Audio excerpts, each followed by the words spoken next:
Hürmetli vatandaşlarım, leksiyimizden ikincisine başlayımız. Dünyanın zavutu atalgan Cungo növbetli yeni bir krizisке duç geldi. Mavzulu haber 24. gün Cungo'ga nazarı torbitede ilan kılın. Haber bunda başlandı. Cungo kurulu köp yıllardan beri dünyanın zavutu dep atılıp kelgen. Lekin Cungo növbette yeni krizisке duç geldi. 2015 yıl kirip kelgenden keyin chet el tirset şirketler, yani devlet alqıgan şirketler Cungo'dan çekinişni tezli tutla kalmasdan Cungo'nun her xil iqtisadi ko'rsatkichlarimi arg'inligini oshkorlab qo'ydi. Tahlilchilar bunda qardi. Chet el şirketlerining Cungo'dan ayrilish vaziyati texi amdila boshlandi. 2015 yılı belki Cungo iqtisadi intayin zor sınaqqa duch keldi. Cungo quruqligida sahat başlangan 30 yıldan beri iqtisadi aldınqı sep bulup taraqqiy qilib kelgan Guangdong o'lkasining Dongguan viloyatida navbatli şirketler taqilish, chet el şirketleri Dongguandan chekinish dolqini ko'tarildi. Cungo'nun matbuatları 22. günü mında haber tarqatdı. Yumşak detallı işleyici Nokia Cungo'daki şirketlerine taqaydigan üskünülerini Vietnam'a yetkep ketadigan oldu. Ondaqda Dongguan ve Beijing iki yerde Nokia'nın şirketleri taqalsa 9 mingdan artıq işçi işsiz kalıdı. Ondan başka Dongguan'da kurulgan Wenxida, Lianshin qatarlıq şirketlerine taqaldı. Yanpon üskünelerini işlep çıkarılan elektronik texnik şirketinin başlığı 1 milyard 300 milyon yuanga qarzdar bolup kaldı.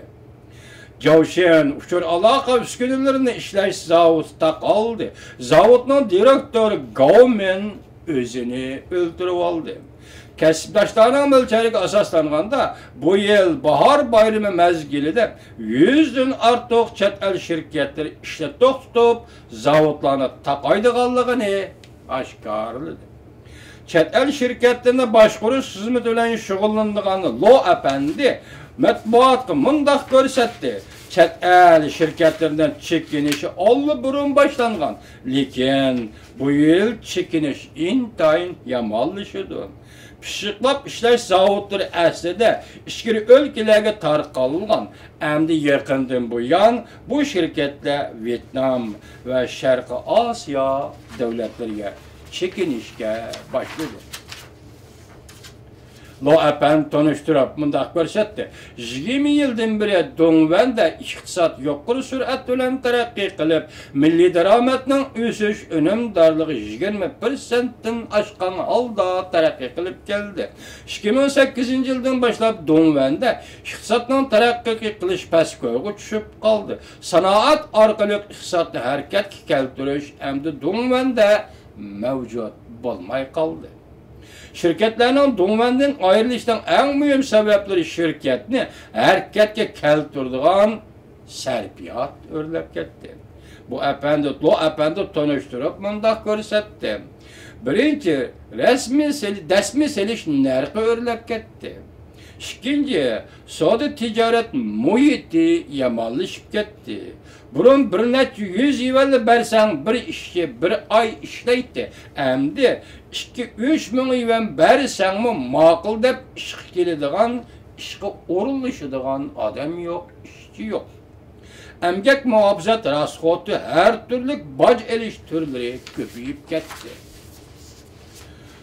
O'tmishda chet el şirketlerine meblag selish chaqirib keladiganlar bo'lsa chet el şirketlerge siyosiy jihatda ve baj resmiyet tertipleri e'tibor beradi.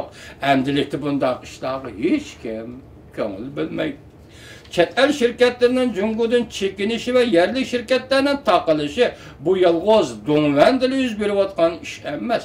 Cungo matbuatlarının oshkorlashi asoslanganda dünya zavutunun belgisi bulup qalgan yana bir shahar Zhejiang o'lkasining Wenzhou shahrida sanoat tarmoqlari quruqdulup qilishning jarayonini boshdan kechirmoqda.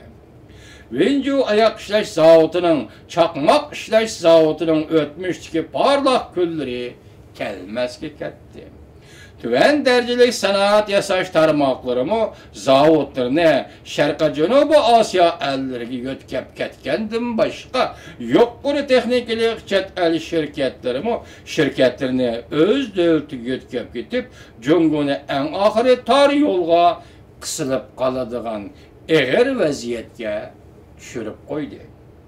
Yaponiya şirketlerimi Guangzhou'da kurulgan zavod şirketleri, Dajni, Sharp, TDK qatarlıq zavod şirketlerini taqaşne karar kıldı. Pushkan qatarlıq dağlıq şirketler Şarkı Cenubi Asya ve Hindistan'da yeni şirket kurup Jungo'dan çekinişini planga kırgızdı. Mana bu Jungo'nun növbetdeki iqtisadi ahvali, yuqorqi leksiya Jungo'nun növbetdeki siyasi ahvali.